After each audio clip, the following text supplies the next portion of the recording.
When you have this kind of experience, you literally feel unconditional love through your whole body. It's impossible to walk away from that without it changing everything about you. Danny Panzella and his partner Vanessa Velez have seen a lot of changes in themselves over the past year. Together for 8 years, they helped raise Danny's son from a previous marriage. Danny shares custody. But the two struggled with problems in their relationship, including infertility. I was definitely experiencing a lot of anxiety and depression, specifically around the infertility and having to parent a child that I felt wasn't my own, and I would be stressed all the time. We had the bedrock of loving each other, and so we wanted to work through all of our issues. A year ago, a friend suggested they try psychedelic drugs as a form of relationship therapy. The two were already in couples counseling.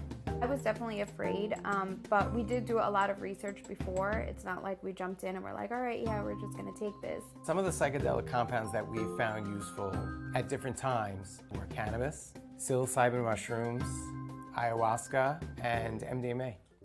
They say these drugs changed how they see each other. All the things that we were afraid to say to each other were just like poured out of us.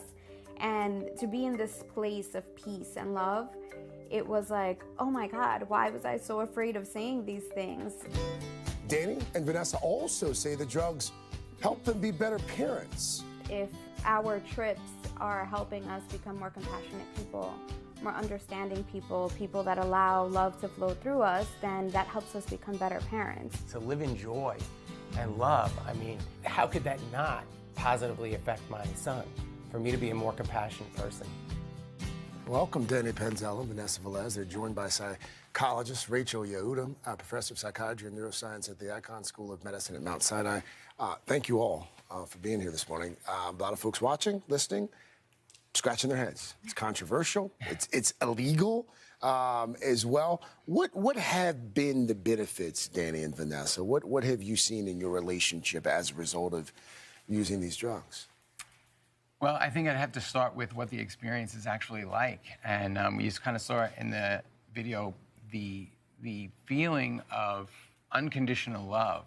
When we drop our ego, we go through the world and there's all these stresses, and we all suffer from PTSD at some level. And our ego throws up all these defense mechanisms, and that causes us to not be able to really feel love, I think, in an unconditional way.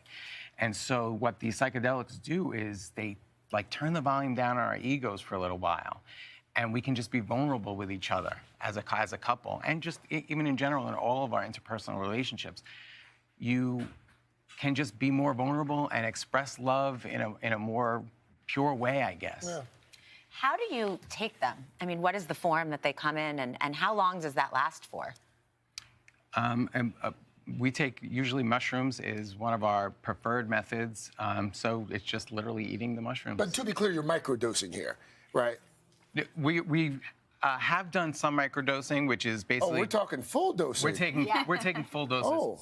Doctor, I saw you nodding when he was talking about PTSD, being able to kind of feel the love that many of us want to feel but somehow can't. You're nodding, going, exactly right. And so I'm sure a lot of parents are sitting there going like, whoa, whoa, whoa, whoa, whoa.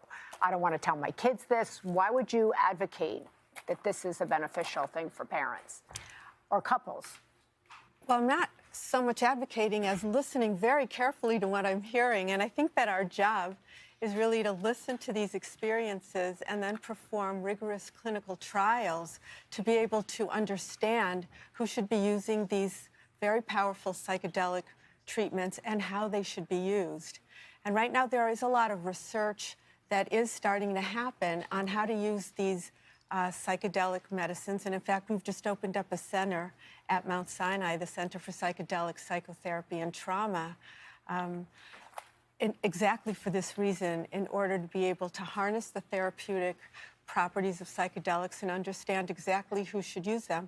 Of course, our trials are all going to be legal and FDA approved, and eventually these psychedelics might be more broadly available if we do the work in understanding them.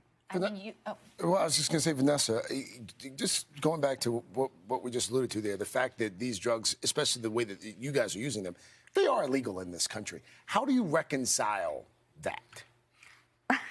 well, we're loving each other more and openly and pouring that love into the child that we're raising. I mean, 50-something years ago, our relationship would have been illegal. So if we're going to base it on whether something should be illegal just for the sake of being illegal, what we're doing is helping our relationship, helping our family. We're not hurting anybody. We're not causing pain to anybody. Quite the contrary, we're healing ourselves so that we don't cause pain to our child, so that we don't cause pain to other family members, anybody that we come into contact with at this point. How do you explain that to your child? It's the difference between, what's more important, what's legal or what's moral, right? There's nothing immoral about using plant medicines. Yeah, the laws haven't caught up yet. The DEA still says cannabis is a dangerous drug. But, we all know that that's not really true. The research is there. And the doctor is as awareness continues to open up, she's going to have more leeway to do more of that research to prove what we already know. Vanessa, thank you both. I appreciated the loving V Virginia reference, too. That was good.